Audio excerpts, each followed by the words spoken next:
اعوذ باللہ من الشیطان الرجیم بسم اللہ الرحمن الرحیم سورۃ بقرہ آیا 91۔ وَإِذَا قِيلَ لَهُمْ، یعنی جب یہودیوں سے کہا جاتا ہے آمنوا بما انزل اللہ، کہ اس پر ایمان لاؤ جو اللہ تعالیٰ نے نازل کیا یعنی قرآن۔ قالوا نؤمن بما انزل علینا، وہ کہتے ہیں ہم اس پر ایمان لائے ہیں جو ہم پر نازل ہوا یعنی تورات۔ وَيَكْفُرُونَ بِمَا وَرَاءَهُ، اور جو اس کے علاوہ ہے اس کا وہ کفر کرتے ہیں یعنی قرآن۔ یہود تورات کے سوا سب کتابوں کا انکار کرتے تھے، حالانکہ ان پر واجب تھا کہ اللہ تعالیٰ کی سب کتابوں پر ایمان لائیں۔ قالوا نؤمن بما انزل علینا وَيَكْفُرُونَ بِمَا وَرَاءَهُ، یہود اللہ تعالیٰ کی کتابوں اور رسولوں کے درمیان تفریق کرتے تھے، کسی پر ایمان لانا اور کسی کا انکار کرنا عین کفر ہے۔ وَهُوَ الْحَقُّ مُصَدِّقًا لِمَا مَعَهُمْ، حالانکہ وہ حق ہے اور جو ان کے پاس ہے وہ اس کی تصدیق کرنے والا ہے۔ وَهُوَ الْحَقُّ، یہ قرآن اپنے احکامات، اپنی خبروں میں حق پر مشتمل ہے، حق ہی پر نازل کیا گیا اور حق تعالیٰ کی جانب سے ہے۔ قرآن حکیم کا انکار دراصل اللہ تعالیٰ کا اور اس حق کا انکار ہے جو اللہ تعالیٰ نے نازل فرمایا۔ مصدقاً لما معہم،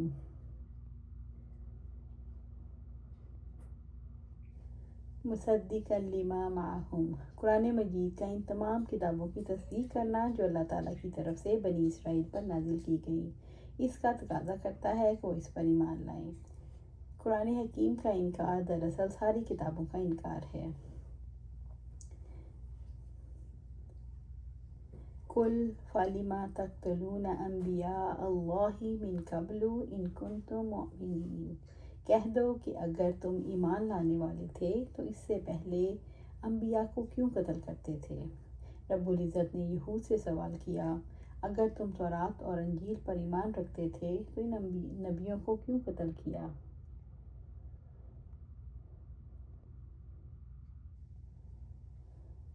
کیوں قتل کیا جو موسیٰ علیہ السلام کے بعد آئے؟ یہود کا تورات پر ایمان کا دعویٰ اس لیے درست نہیں کہ تورات پر ایمان لانے کے باوجود اپنے نبیوں کو قتل کرتے رہے۔ یہود نسل پرست تھے، پھر انہوں نے اپنی نسل کے انبیاء علیہ السلام کو کیوں قتل کر ڈالا؟ یہود ان لوگوں کو اچھا نہیں سمجھتے تھے جو ان کے خلاف گواہی دیتے تھے۔ وَلَقَدْ، سورۃ بقرہ آیا 92۔ وَلَقَدْ جَاءَكُم مُوسَىٰ بِالْبَيِّنَاتِ، اور بلا شبہ یقیناً تمہارے پاس موسیٰ علیہ السلام روشن نشانیاں لے کر آئے۔ موسیٰ علیہ السلام واضح معجزات لائے۔ بینات سے مراد وہ نشانیاں اور دلائل ہیں جو موسیٰ علیہ السلام نے اپنے نبی اور رسول ہونے کے ثبوت میں پیش کیے، جیسے طوفان، ٹڈی، جوئیں، مینڈک، خون، عصا، ید بیضاء، سمندر میں راستہ، پتھر سے چشموں کا جاری ہونا، من و سلویٰ، یہ سارے معجزات ہیں۔ ثم اتخذتم العجل من بعدہ، پھر تم نے اس کے بعد بچھڑے کو پکڑ لیا۔ موسیٰ علیہ السلام کے 40 روز قیام طور کے زمانے میں جب ان پر موسیٰ علیہ السلام کا دباؤ نہ رہا تو انہوں نے بچھڑے کو معبود بنا لیا۔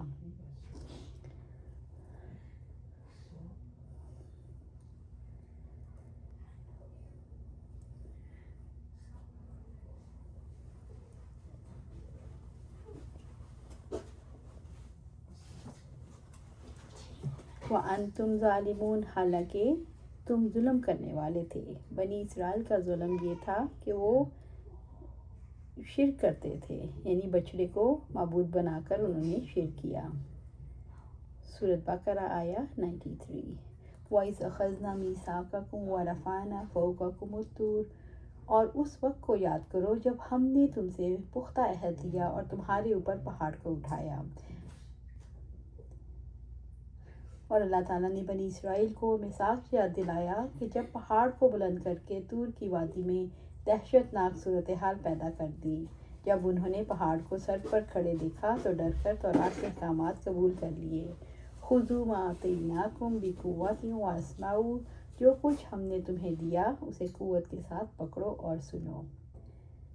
یہود نے وقتی طور پر جان بچانے کے لیے کہہ دیا کہ ہم نے سنا اور اطاعت کی، ورنہ وہ ہمیشہ نافرمانی پر قائم رہے۔ یہ کفر، دشمنی، ضد کی انتہا ہے کہ زبان سے تو اقرار کیا جائے کہ ہم نے سنا اور ہم نے اطاعت کی اور دل میں یہ نیت ہو کہ ہم نے کون سا عمل کرنا ہے۔ وَأُشْرِبُوا فِي قُلُوبِهِمُ الْعِجْلَ بِكُفْرِهِمْ، اور ان کے کفر کی وجہ سے ان کے دلوں میں بچڑے کی محبت دلا دی گئی۔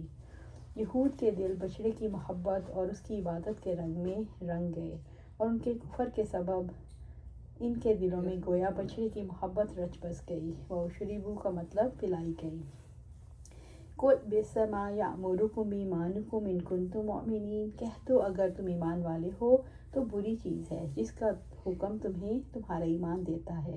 اس سے مراد یہ ہے تمہارا ایمان کتنا برا ہے جو تمہیں بچڑے کی عبادت کا حکم دیتا ہے۔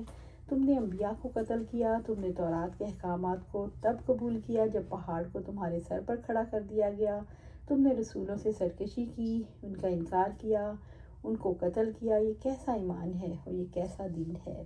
سورۃ بقرہ آیہ 94۔ قل، آپ ان سے کہہ دو، ان کانت لکم الدار الآخرہ، اگر آخرت کا گھر یعنی جنت تمہارے لیے ہے، یعنی اگر تمہارے یہ دعویٰ ہے کہ جنت میں صرف وہی لوگ جائیں گے جو یہودی اور نصرانی ہوں، اور یہ کہ تمہیں آگ چند دن کے سوا ہرگز نہیں چھوئے گی، تمنوا الموت ان کنتم صادقین، اور اگر تم سچے ہو تو موت کی تمنا کرو، موت کی تمنا کرو، کیونکہ اس کے بعد تو تم جنت میں چلے ہی جاؤ گے جو خالص تمہارے لیے ہے۔ ابن عباس رضی اللہ تعالیٰ عنہ نے تفسیر اس کی یوں کی کہ یہ دعوت مباہلہ ہے کہ اگر محمد صلی اللہ علیہ وسلم کی نبوت کا انکار اور اللہ تعالیٰ سے محبت کے دعوے میں سچے ہو تو مقابلہ کر لو، یعنی مسلمانوں اور یہودیوں مل کر یہ دعا کر لیں، دونوں میں سے جو جھوٹا ہے اللہ تعالیٰ اسے موت دے دے۔ سورۃ بقرہ آیہ 95۔ وَلَن يَتَمَنَّوْهُ أَبَدًا بِمَا قَدَّمَتْ أَيْدِيهِمْ، وہ ہرگز اس کی تمنا کبھی نہیں کریں گے اس کی وجہ سے جو ان کے ہاتھوں نے آگے بھیجا۔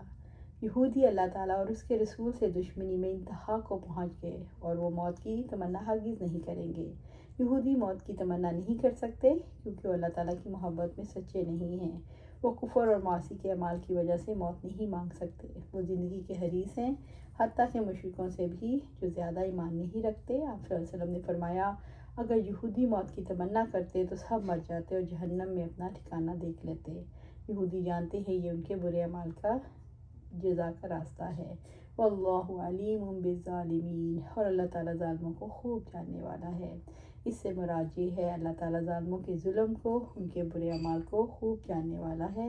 اللہ سبحانہ تعالیٰ سے دعا ہے ہمیں قرآن و سنت پر عمل کرنے کی توفیق دے، اس پر جمع دے، اور جنت الفردوس کے اعلیٰ مقام پر اپنے پاس گھر عطا فرمائے۔ آمین یا رب العالمین۔